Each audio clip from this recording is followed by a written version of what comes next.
తెలంగాణ రాష్ట్రంలో గౌరవనీయులు రాష్ట్ర ముఖ్యమంత్రి రేవంత్ రెడ్డి గారి నాయకత్వంలో గత 6 మాసాలుగా ప్రభుత్వ పనితీరు, పరిపాలన, అంకిత భావం, పట్టుదల ఇవన్నిటి నేను ఒక సీనియర్ రాజకీయవేత్తగా, ఒక శాసనసభ్యుడిగా గ్రహిస్తూ వచ్చాను. రాష్ట్ర ప్రగతి కావాలన్నా, పేదల కష్టాలు తీరాలన్నా, రైతాంగం హాయిగా ఉండాలన్నా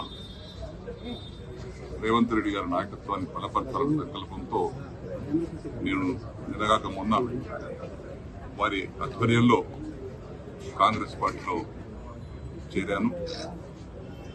వారి యొక్క నాయకత్వాన్ని బలపరుస్తూ నేను, నా కొడుకు, ఇది బ్యాంక్ చైర్మన్ ఉన్నటువంటి అతను, మా మొత్తం సైన్యం అంతా, మా క్యాడర్ అంతా, నా కాన్స్టిట్యూన్సీలో ఉన్నటువంటి సైన్యం మొత్తం ఏ ఒక్కరు కూడా మిగలకుండా రేవంత్ రెడ్డి గారి నాయకత్వం బలపరచాలి, రాష్ట్రం బాగుపడుతున్న సంకల్పంతో అందరం కూడా వాటిలో తీసుకుంటూ చేరాం. అదేవిధంగా ఈరోజు జాతీయ అధ్యక్షులైనటువంటి గౌరవనీయులు ఖార్గే గారిని, అదేవిధంగా రాష్ట్ర జాతీయ నాయకులైనటువంటి గౌరవనీయులు రాహుల్ గాంధీ గారిని కూడా, ఎందుకంటే పార్టీలో కలిసిన తర్వాత నేను కూడా ఇప్పుడు 7 సార్లు ఎమ్మెల్యేగా గెలిచాను, 6 టర్ములు స్పీకర్గా చేశాను. కాబట్టి నేను కూడా వారిని కలిస్తే బాగుంటుందని వారు సలహా ఇచ్చారు. ఈరోజు వచ్చి వారిద్దరిని కూడా కలవడం జరిగింది, వారి కూడా శుభాకాంక్షలు తెలపడం జరిగింది. భవిష్యత్తులో కూడా తెలంగాణ రాష్ట్రం ఇప్పుడే వారు మాట్లాడారు, అనేక పెండింగ్ సమస్యలు ఉన్నాయి.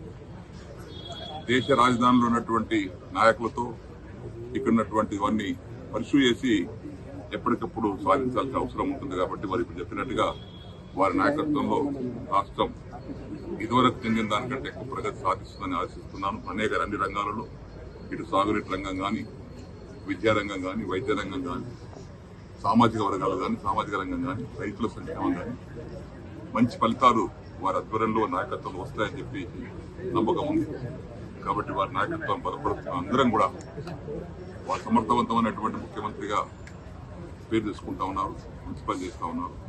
వారిని మేము మనస్ఫూర్తిగా మరొకసారి, నేను వయసులో పెద్దవాడిని కాబట్టి అభినందిస్తున్నాను.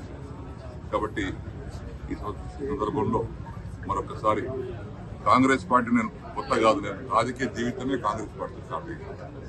1977లో నేను కాంగ్రెస్ పార్టీతోనే కండువ కప్పుకొని రాజకీయాలకు వచ్చాను.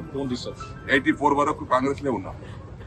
ఎన్టీ రామారావు గారు పార్టీ స్థాపించిన తర్వాత వారి పిలుపు మేరకు తెలుగుదేశం పార్టీ వెళ్ళారు. 27 సంవత్సరాలు తెలుగుదేశం పార్టీలో ఉన్నారు. 11 సంవత్సరాలు కేసీఆర్ గారి నాయకత్వంలో టీఆర్ఎస్ పార్టీ పనిచేశారు. నిన్నగాక మొన్న వారి నాయకత్వంలో తిరిగి ఏ రాజకీయ ప్రస్థానం ఎక్కడ మొదలైంది నాది, నా ముగింపు కూడా అక్కడికే వచ్చింది, మళ్ళీ కాంగ్రెస్ పార్టీ. కాబట్టి ఈ సందర్భంలో మరొకసారి వారిని అభినందిస్తూ